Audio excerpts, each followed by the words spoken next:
नमस्कार। आज का वीडियो ध्वनि प्रदूषण पर परीक्षण यानी कि नॉइज़ लेवल मॉनिटरिंग के बारे में है। यह वीडियो पर्यावरण प्रयोगशालाओं, लेबोरेटरी प्रोफेशनल्स, प्रयोगशाला सेवा खरीदारों यानी कि जो लेबोरेटरी सर्विस बायर्स और एंड यूजर्स जो अंतिम उपयोगकर्ताओं के लिए महत्वपूर्ण है। ध्वनि प्रदूषण का प्रभाव अभी भी व्यापक रूप से अनदेखा है। वास्तव में यह अक्सर अनदेखा किया जाता है कि मानव पर इसका क्या प्रभाव पड़ता है, तो वनस्पति और जीवों पर पड़ने वाले प्रभाव को तो भूल जाइए। इसलिए ध्वनि स्तर की परीक्षण को भी कम प्राथमिकता दिया जाता है। कई ऐसे कोर्ट केसेस मिल जाएंगे जिसमें प्रदूषण नियंत्रण बोर्ड ही गलत रिपोर्टिंग कर देते हैं। हिमाचल प्रदेश से उषा चांद ने गोयल फर्नेस प्राइवेट लिमिटेड के खिलाफ शिकायत की।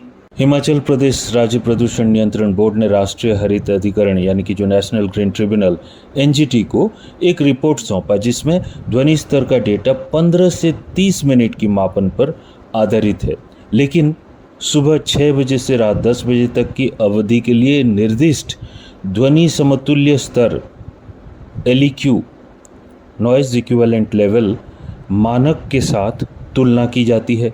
यह सरासर गलत है। ये वीडियो इस संदर्भ में महत्वपूर्ण है। सारा ध्वनि प्रदूषण नहीं माना जाता है।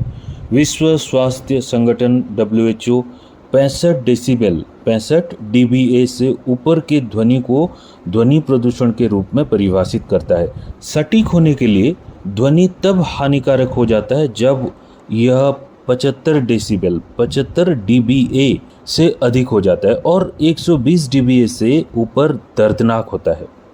ध्वनि प्रदूषण का कुछ प्रमुख कारण हैं औद्योगिकी गतिविधियां, industrial activities, loud speaker, construction activities जो निर्माण गतिविधियां हैं, डिमोलिशन एक्टिविटीज़, खनन गतिविधियां, माइनिंग, वाहन, विमान, पटाखे आदि हैं।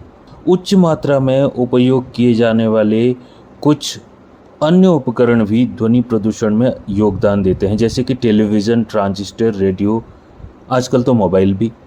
अब ध्वनि प्रदूषण स्तर परीक्षण के तरीके। सबसे पहले ध्वनि स्तर परीक्षण का सिद्धांत क्या है, प्रिंसिपल क्या है। ध्वनि को माइक्रोफोन का उपयोग करके मापा जाता है।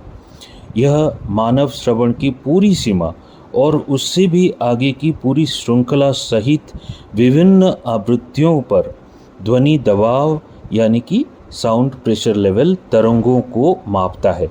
सीधे शब्दों में कहें तो माइक्रोफोन एक सेंसर या ट्रांसड्यूसर है जो ध्वनिक ऊर्जा को विद्युत ऊर्जा में परिवर्तित करता है। ध्वनि स्तर परीक्षण दो प्रकार के हैं, तात्कालिक परीक्षण और निरंतर परीक्षण। तात्कालिक परीक्षण इंस्टेंट मेजरमेंट जो है वो कम समय के लिए होता है। रीडिंग लेने के लिए एक handheld sound level meter SLM कहा जाता है उसके उपयोग करती है। और ये ज़्यादातर जो हम DG सेट का नॉइज़ लेवल या कोई सोर्स नॉइज़ लेवल को मेजर करते हैं उसमें ये कारगर होता है। जबकि निरंतर परीक्षण एक उपकरण का उपयोग करती है जो लंबे समय के लिए ध्वनि समतुल्य स्तर नॉइज़ इक्विवेलेंट लेवल LEQ कहा जाता है उसको मापती है। पहले के ज़माने में जब ऐसा इक्विपमेंट नहीं होते थे तब मॉनिटरिंग करके परीक्षण करके जो भी डाटा बनाया जाता था उसको फिर जो है कैलकुलेशन के माध्यम से LEQ में कन्वर्ट किया जाता था। हमारे देश में पर्यावरणीय ध्वनि के स्तर का मानक निरंतर परीक्षण पर आधारित है। दिन का समय सुबह 6 बजे से रात 10 बजे तक माना जाता है और रात का समय रात 10 बजे से लेकर सुबह 6 बजे तक माना जाता है। यह डाटा शीट आपके लिए फील्ड में क्वालिटेटिव गुणात्मक परीक्षण के लिए उपयोगी हो सकती है। ये डाटा शीट हमारी सहयोगी प्रयोगशाला द्वारा प्रदान की गई है। आप चाहे अपने परियोजना, अपने इकाई, अपने इंडस्ट्री में आंतरिक निरीक्षण परीक्षण स्वयं करें या किसी व्यावसायिक प्रयोगशाला से निरीक्षण या परीक्षण करने जाएं, यह डाटा सेट दोनों स्थितियों में उपयोगी सिद्ध होगी। ये डेटा सेट पर्यावरणीय ध्वनि स्तर यानी कि एम्बिएंट नॉइज़ लेवल का परीक्षण या मॉनिटरिंग के लिए उपयोगी हो सकती है। सबसे पहला जो पॉइंट है सैम्पलिंग जॉब ऑर्डर नंबर, ये आपका इंटरनल रेफरेंस क्वालिटी सिस्टम के लिए जो इंटरनल रेफरेंस नंबर उससे आएगा। लेबोरेटरी इंचार्ज देंगे या जो आपको जॉब ऑर्डर इशू करते हैं वो इसको सिस्टमेटिकली रिकॉर्ड करके आपको देंगे। दूसरा आता है नॉइज़ मॉनिटरिंग स्टार्टिंग डेट, जो तिथि होगा जिस दिन आप नॉइज़ मॉनिटरिंग शुरू कर रहे हैं या जो ध्वनि प्रदूषण का परीक्षण शुरुआत कर रहे हैं उसका तिथि, डेट और समय, टाइम दोनों यहाँ पे लिखा जाएगा और जब ख़त्म करेंगे तब का ये डेट और टाइम, तिथि और समय लिखेंगे। अब आता है जो परीक्षण के लिए इक्विपमेंट यूज़ करेंगे, इंस्ट्रूमेंट यूज़ करेंगे, उसका डिटेल।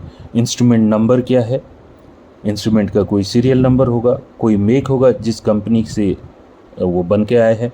आपकी लेबोरेटरी में या आपके कंपनी में अगर 2, 3, 5 इंस्ट्रूमेंट होंगे तो उसका सीरियल नंबर्स कुछ कुछ अलग होंगे। मेक हो सकता है एक हो सकता है अलग हो, उनको आपने यहाँ पे लिखना है। और उसके बाद जो मॉनिटरिंग इक्विपमेंट या इंस्ट्रूमेंट आप यूज़ करेंगे उसका आखिरी कैलिब्रेशन कब हुआ था, वो तिथि, वो तारीख यहाँ पे लिखेंगे। उसके अलावा कैलिब्रेशन कई बार आपका कैलिब्रेशन प्लान के हिसाब से होता है, मान लीजिए 1 साल में होता है, 2 साल में होता है, 3 साल में होता है, लेकिन बीच बीच में आप एक इंटरमीडिएट चेक करते हैं। तो वो इंटरमीडिएट चेक आपने कब किया था, आखिरी, वो आखिरी तिथि, आखिरी तारीख, आखिरी डेट आप यहाँ पे दर्ज कीजिए। उसके बाद आता है maximum ambient temperature, minimum ambient temperature degree Celsius में।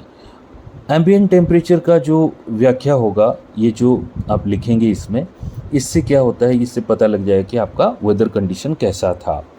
उसके बाद आता है ये सबसे ज़्यादा important, predominant wind direction in the day time and in the night time. कई जगह में जो हवा की दिशा जो होता है, हवा जो दिशा से चलते हैं वो कई बार दिन में अलग, रात में अलग।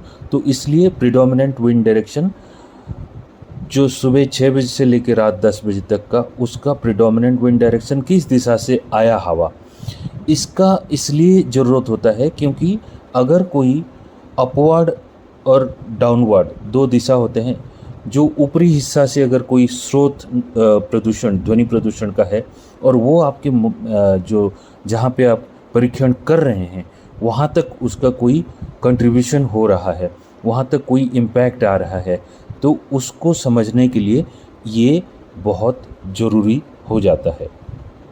उसके बाद आता है नॉइज़ का सोर्स, स्रोत क्या है, ध्वनि प्रदूषण का स्रोत।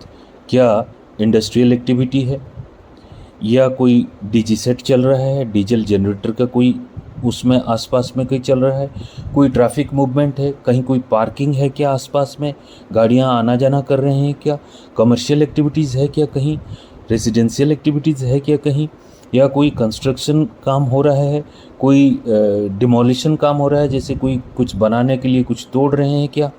यही सब का ब्यौरा आपको इसमें देना है कि किसकी वजह से यहाँ पे एम्बिएंट नॉइज़ यानी कि आपका पर्यावरणीय जो ध्वनि का स्तर है वो क्या है, जो भी है, क्या उसमें उसका कोई कंट्रीब्यूशन है क्या।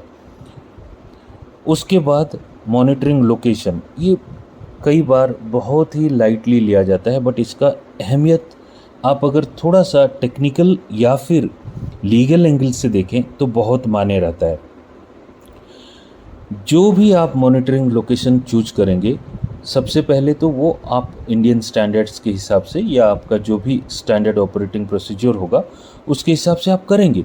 लेकिन जब आप साइट पे जाते हैं तो उसको आप आइडेंटिफाई कैसे करेंगे। आप साइट से वापस आ गए, 4 महीना, 6 महीना, 1 साल, 2 साल बाद अगर आपको कोई रेफरेंस लेना पड़ता है, वो रिपोर्ट में भी लिखा जाएगा, तो तब आप कैसे उसको रेफरेंस में देंगे। तब आप नहीं भी होंगे तो आपका वो रिपोर्ट और डाटा शीट जो है वही चीज़ दर्शाएगा।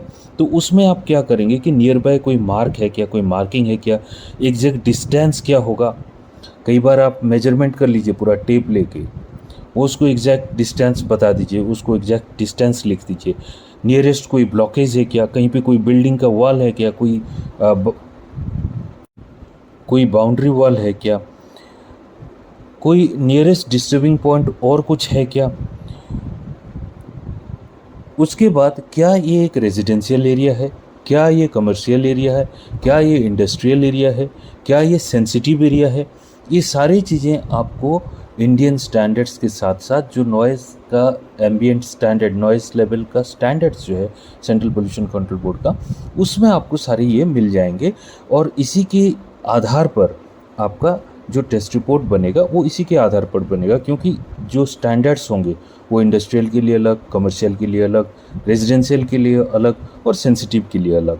फॉर योर रेफरेंस, सेंसिटिव जो होता है वो कई बार स्कूल, मंदिर, कोर्ट, ऑफिसेस, हॉस्पिटल, ये सब जो है ये सेंसिटिव एरिया में डिक्लेयर होते हैं। तो ये सारे डिस्क्रिप्शन आपको एग्जैक्टली देना चाहिए वहाँ पे जो आपका डेटा सेट में। उसके बाद ये आपका मेन डेटा आ जाता है। आजकल वैसे जो भी आपका मॉनिटरिंग इक्विपमेंट होता है वो इजीली एक चिप के अंदर, उसमें एक चिप लगा रहता है, वो चिप उतार के लाइए या फिर एक डेटा केबल उसमें लगा के आप सीधा डाउनलोड कर सकते हैं। तो वो आप जैसे चाहें, हर मिनट का डेटा चाहिए, हर आधा घंटा का डेटा चाहिए, हर घंटे का चाहिए, या पूरा एक जो 6 बजे से 10 बजे तक और 10 बजे से 6 बजे तक का, वो जो भी जिस तरीके से आपको चाहिए उसी तरीके से वो डाटा निकाल के दे देगा। अगर आपको कहीं पे भी थोड़ा बहुत लगता है कि कोई रिस्क, बैटरी कहीं पे चला गया या इक्विपमेंट कहीं फेलियर हो जाता है, तो आप कई बार डाटा शीट में ही लिख देते हैं कि हर घंटे जहाँ पे पॉसिबल है वो आप लिख सकते हैं कि एट दिस टाइम ये 6 से 7 बजे तक इतना, 7 से 8 बजे तक फिर, यानी कि 6 से 8 बजे तक फिर इतना हो गया। सो वो भी आप लिख सकते हैं अगर आपको उसमें कोई ज़रूरत पड़ता है तो। अदरवाइज़ सीधा एक डेटा आपने लिखा और वो मान्य है। उसके बाद आता है रिमार्क्स बाय सैम्पलिंग टीम। ये बहुत इम्पोर्टेंट है। इम्पोर्टेंट क्यों है बता देता हूँ। कई बार मैं एक बार देखा था, एक जगह है हरियाणा में झज्जर, तो वहाँ पे हम एक इंडस्ट्री के लिए मॉनिटरिंग के लिए जा रहे थे। वहाँ पे देखा मॉनिटरिंग करते करते, वो जून का महीना था और मॉनिटरिंग करते करते हमने नोट किया कि जो नॉइज़ लेवल का एक्चुअली वजह जो था वो हवा जोर चलने की वजह से वो नॉइज़ लेवल को दर्शा रहा था। जो ध्वनि प्रदूषण वहाँ पे कुछ भी नहीं था, पर जो बेसलाइन था वही इतना ज़्यादा था। और उसका वजह क्या था कि जोर जोर की हवा चलने की, लू एकदम जोर जोर, एंड वो बहुत तेज़ था और उसका जो स्तर था वही बहुत ज़्यादा था। तो वैसा कोई सिचुएशन वो आपको लिखना चाहिए, वो बेसलाइन हो जाता है, ताकि जो है वो, क्योंकि उसमें कुछ काम नहीं चल रहा है, प्रोजेक्ट का कोई काम नहीं चल रहा है, बट हवा चलने की वजह से सिर्फ हो रहा है, कोई किसी और चीज़ का कंट्रीब्यूशन नहीं था उसमें। सिमिलरली कोई और disturbances during monitoring, traffic situation कोई हो, कोई गाड़ी आ गई हो, कोई इंडस्ट्रियल एक्टिविटीज़ हो गया हो, कभी डीजी सेट चल गया हो, कोई कमर्शियल एक्टिविटी हो गया हो, कुछ भी जो भी आपने वहाँ पे देखा उसको दर्ज करिए, उसको लिखिए। वो रिपोर्ट बनाने में, और आपका डाटा शीट भी एक डॉक्यूमेंट है, तो उस टाइम पे आपका ये काम आएगा। तो यही था आज का वीडियो में, इतना ही। फिर एक वीडियो में मुलाकात होगी, तब तक के लिए नमस्कार।